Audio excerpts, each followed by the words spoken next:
My name is Mallory Burka, and I'm the Administration and Neighborhood Arts Coordinator for FestivFALL Charleston. Thank you for joining me for Glow at Home during FestivFALL. Today we will be painting a glow-in-the-dark version of the Starry Night painting by Vincent van Gogh. There's a lot of interesting facts about Vincent van Gogh that I'd like to share with you, especially related to this painting. But before we get started, let's make sure we have everything we need to paint. If you picked up a Glow at Home kit, you should have an 8x10 canvas, a set of neon and primary color paint, a cup of the glow-in-the-dark paint, a paintbrush, a plate, a cup. You're probably going to want to grab a paper towel or two, and don't forget your glow sticks. Okay, let's get started. You can use any of these colors that you like. I'm just going to go ahead and do what I think I would like to do. I'm going to start off with a black background. And I'm just going to sweep it all the way around.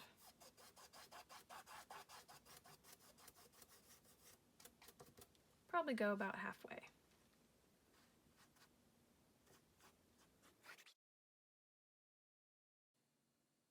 I'm sure you've all heard of Vincent van Gogh, or if you haven't heard of Van Gogh, you've seen or heard of his famous Starry Night painting. Vincent van Gogh was a Dutch artist in the 1880s to early 1890s, who was known to have painted and drawn his over 2,000 pieces of artwork in the span of about 10 years. He was an expressionist painter, and expressionism means that the painter does not paint what they see, but rather what they feel happening in front of them. Now I'm going to do the hills. So I want my hills to be nice and green. I think I'd like mine to be green. So I'm going to go in with my neon green.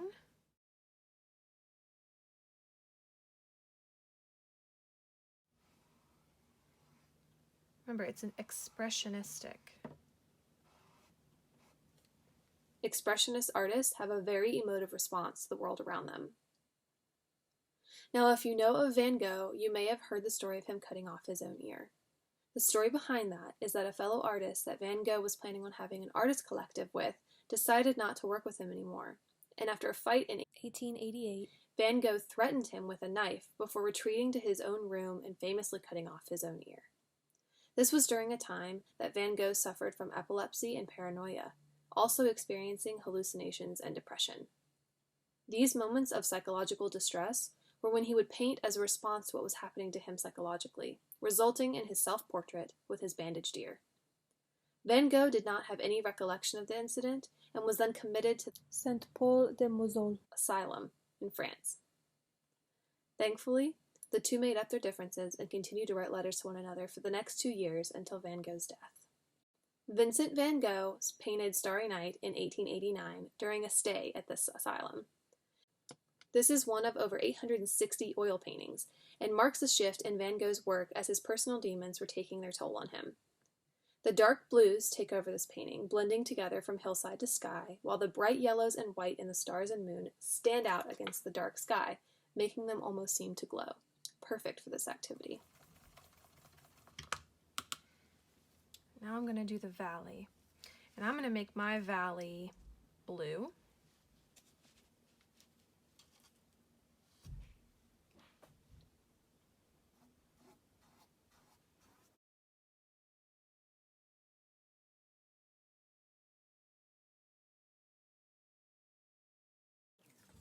I'm going to rinse off my brush again. Now I'm going to let this dry for a little bit, and then when I come back, we're going to add the stars and the swirls.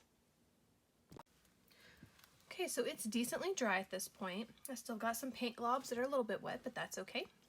I'm going to go ahead and start in on these swirls in the sky with the moon and stars. And I'm going to start with a white to go over this first. And I'm going to just do this. Get a little bit on your paintbrush, and I'm just gonna, let's see, we've got a star up here, so I'm gonna put a white there, right there,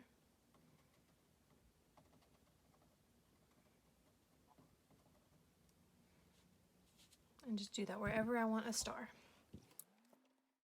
At the asylum, Van Gogh observed the night sky from his barred bedroom window and wrote a letter to his brother describing a magnificent view of the morning star very early one morning in the summer of 1889. Because he was not allowed to paint in his bedroom, he painted the scene from memory, or possibly drawings, and used his imagination for the small village that did not actually exist. Now I'm going to get a little bit on my brush again, and anywhere I see that I want to make a swirl, I'm going to start off on the side here, and I'm going to just kind of do like a couple little track marks. And I'm just going to make a swirl wherever I feel. Let's see, probably start one here. So let me see how kind of mapping out where the swirl is going to go. But I want to do it in the same brush strokes as I will do the final color so that it all blends together pretty well. Employing an expressive style that he had developed during a stay in Paris, he applied the paint directly from the tube onto the canvas, creating thick layers. This technique is called impasto.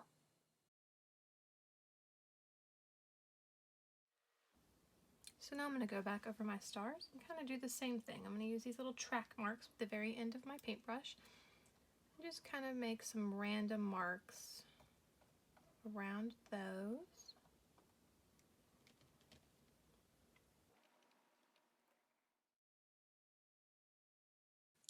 Van Gogh was an artist who preferred to work from observation of a subject matter.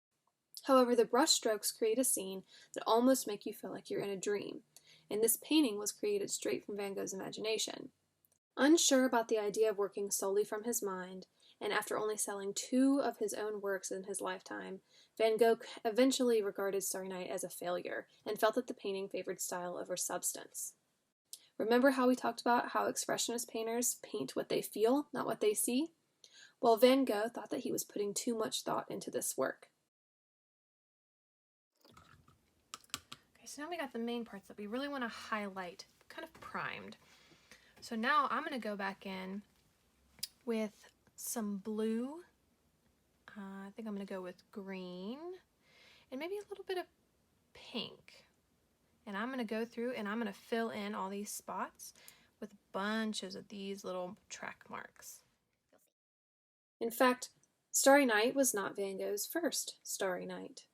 The year before, Van Gogh created his original Starry Night, sometimes known as Starry Night over the Rhone. After his arrival in France, Van Gogh became a bit obsessed with capturing the lights of the night sky. Little did he know that his Starry Night painting would now be worth well over $100 million.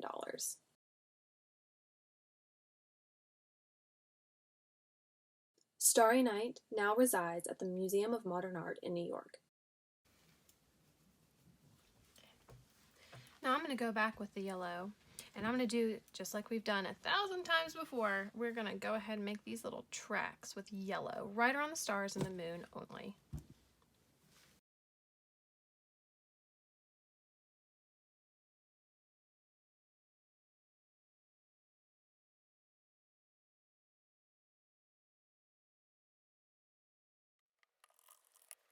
Okay, so while that's drying, I'm going to go ahead and start on the village.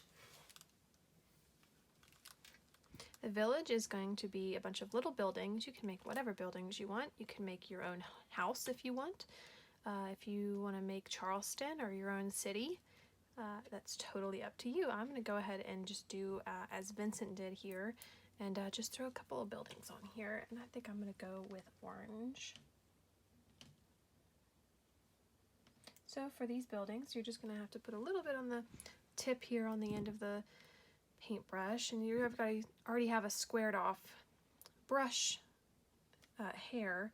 So all you have to do is, let's say there's a little building right here. We're going to square it off. And I'm going to come up here and square it off.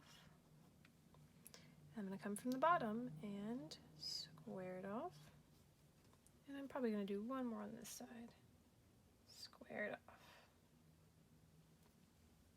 I'm going to do that a few times in a few different places, and then we'll add roofs and windows and doors. Keep in mind that as we're painting the buildings, I'm starting from the front and working my way backward. You can really start at any point, but remember that anything that's going to be closer to you is going to look bigger. So as I work my way from the front, what these buildings would be closest to me, as I work my way back and away from myself, the buildings are going to get smaller. Maybe a few different colors. I think I'm going to go in with a little bit of red. If you want, I'm not using this color, but you have all of these neon colors that you can choose from. So maybe use this one or something for the roof. A little bit of an orangey red. So you've got pink, orange, and a orangey red there. You can use whatever you like again, but I'm going to use my version of the primary red.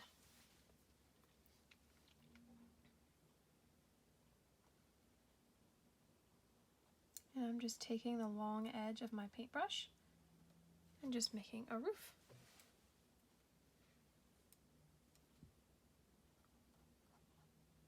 Going at an angle, because remember, not all roofs are perfectly flat, so we're also looking at it from the side, this specific building. So I'm going to do mine at a little bit of an angle.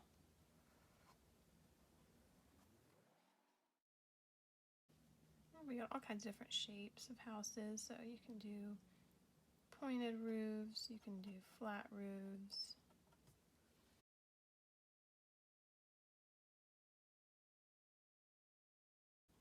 And for these small details, I'm just using the very, very corner of my paintbrush, so I can have a little bit more control.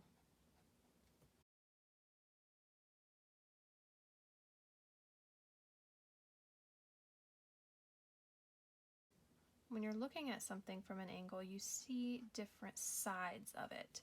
So looking at these houses, the faces of the houses that are towards me are going to be a little bit lighter because they're closer to me, and anything farther away from me is going to be a little darker.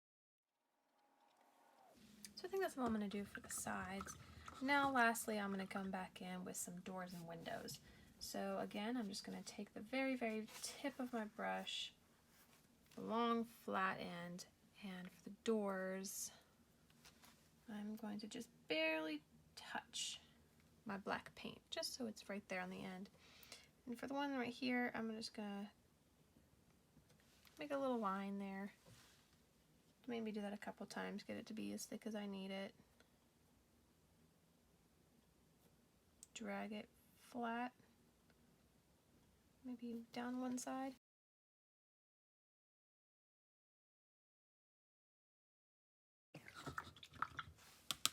So now I want mine to have nice warm light coming out of some of the windows.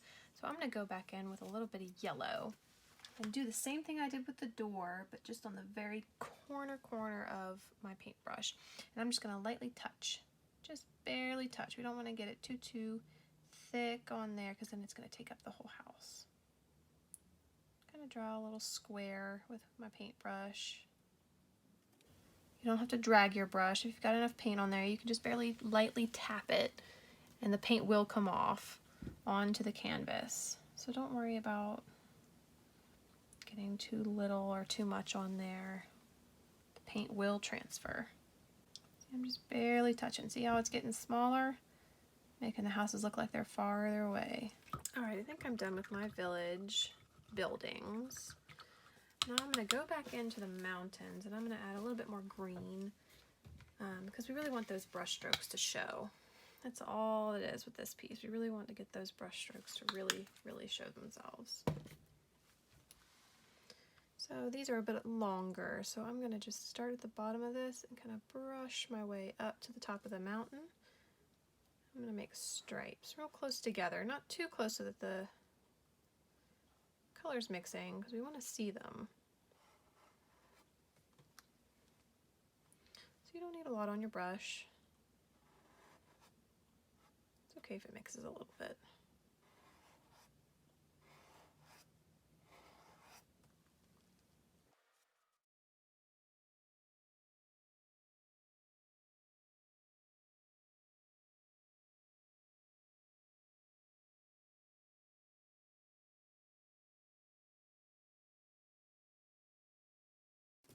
I'm going to add a little bit of trees, maybe a little bit of some floor, some grass area. If you look at the painting, you can see all these different elements over here. So I'm going to go ahead and fill all that in, and then I'm going to do the large cypress tree in the middle. So with these cypress trees, what I'm going to do is I'm going to take my black paint. Since it's a little darker, we want to add some depth to it. And I'm just going to kind of sweep in a C. I'm going to make a bunch of C's. I'm going to do it all over here. I'm going to get some more paint.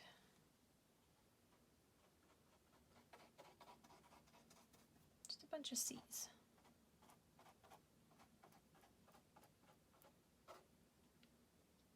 I'll do some back here too.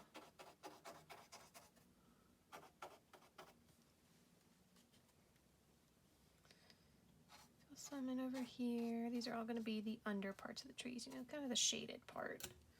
I'm going to go ahead and do them all so I don't have to worry about going back and doing them later. You can do backwards C's. You can do whatever direction you want.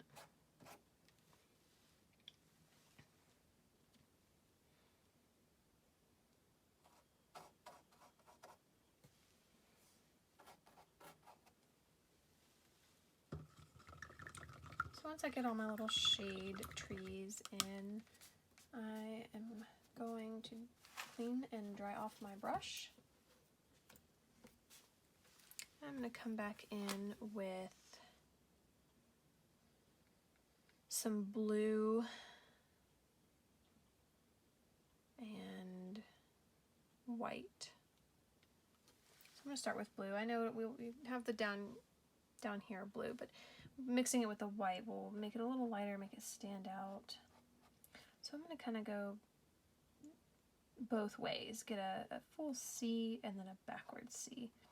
I'm going to do that, and each one of those is going to be, each set of two is going to be one tree. So we'll do front, back, that's one tree. We'll just keep going.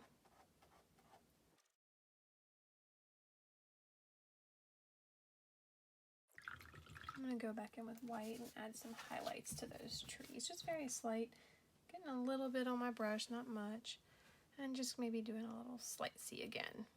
So we've got 3 C's on each tree, each layer.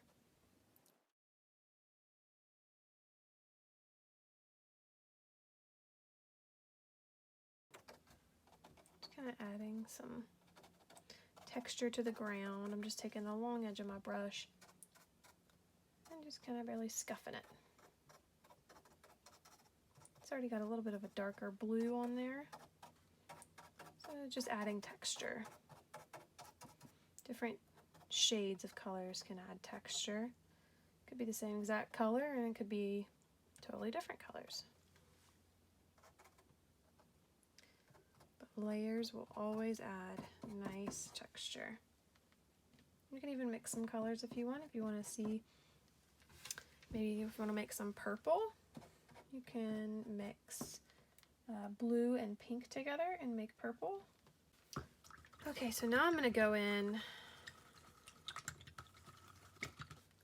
with the big famous cypress tree. So I'm going to take black. And when you're doing the background here, don't worry too much about this section because we're going to be covering it up anyway.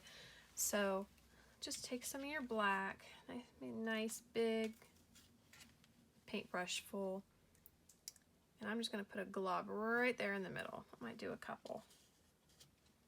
Probably going to need a little bit more, but that's okay. So I've got some on my brush, right? So let's see, I want my cypress to look like Van Gogh's. So I'm going to follow his general shape. It's not going to be perfect. I'm just going to kind of draw out what I want mine to look like. It's okay if you mix colors again, don't worry about it. I would at least wipe off your brush if you get some other colors on there. Because we do want this to be a little darker. You can dip in there if you want and get some more on your brush. Okay, so I've got the general shape. Now I'm just going to use this glob of paint in the middle. You might need to get some more, but I'm going to go ahead and use that and just start spreading it out. At this point, it might be okay just to kind of mix your colors a little bit, because then it'll add these nice little streaks. Don't worry about blending them. Just leave them as they are whenever they come. So nothing too crazy. Or you can go all out, whatever you feel like. I'm going to go in with a little bit more pink. Just kind of how this happened here. I like the way that looks. So I'm going to use a little bit more pink, kind of glob it right on the end of my brush, and just barely, just kind of randomly throw some lines on there. Make it go with the shape of the mass, the black mass here.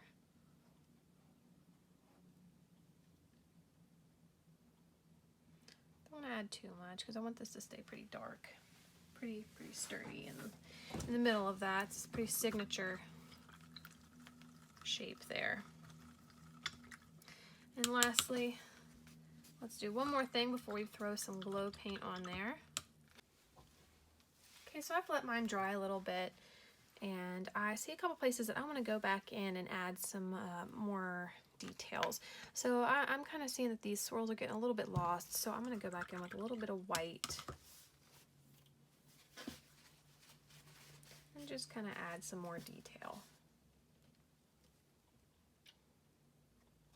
Kind of make that stand out a little better.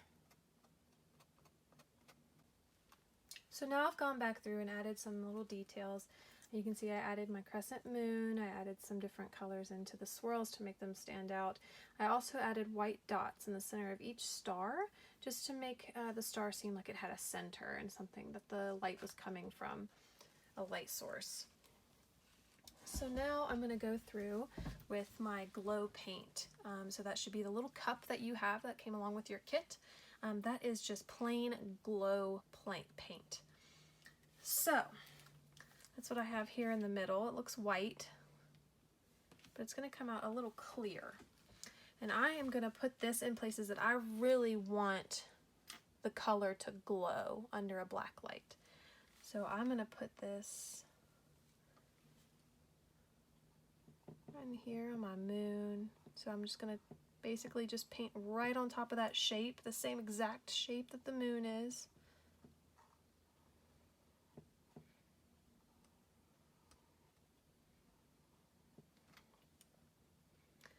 I'm going to do some dots of it in the center, so that the center of my stars glow. I'm going to put it on pretty thick. You know, you don't have to do it super thick because you don't want it running everywhere. But I'm going to put a big glob on the end of my brush and just touch right there where that white dot is on each star.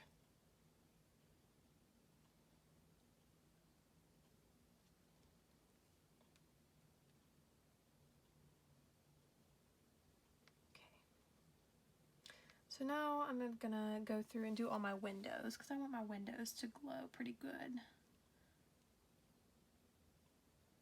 Same thing, just put a decent little bit on the end of my brush, and I'm just barely touching, just letting a little bit of the glow paint off onto the canvas.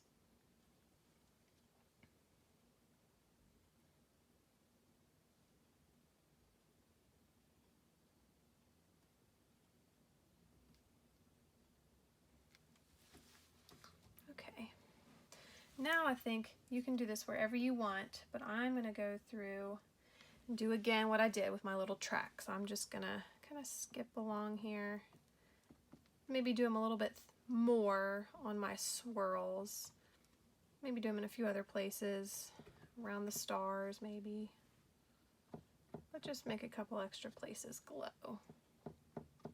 And because this will end up being pretty clear, don't worry about going on top of any colors.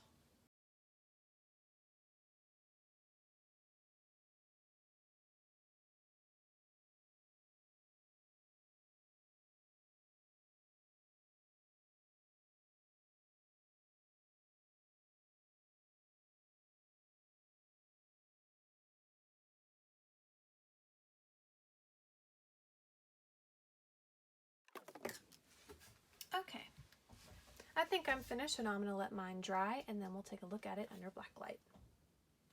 As you can see, we've got some nice glow action happening here. If you've got a really nice bright black light, this will really glow. You can see all the little lights down here, and the house is glowing. Looks like a beautiful night sky. Well guys, thank you for joining me for Glow at Home. I had fun painting a glow-in-the-dark starry night with you. I hope that you learned something new that you didn't know about Van Gogh before. There's a lot of cool things to know about art history. I encourage you to research even more about Van Gogh and all of his paintings. He's a very interesting person to learn about, and I hope that you had fun. Make sure you tune in for the rest of the events during FestivFALL, October 10th through the 17th. Happy painting!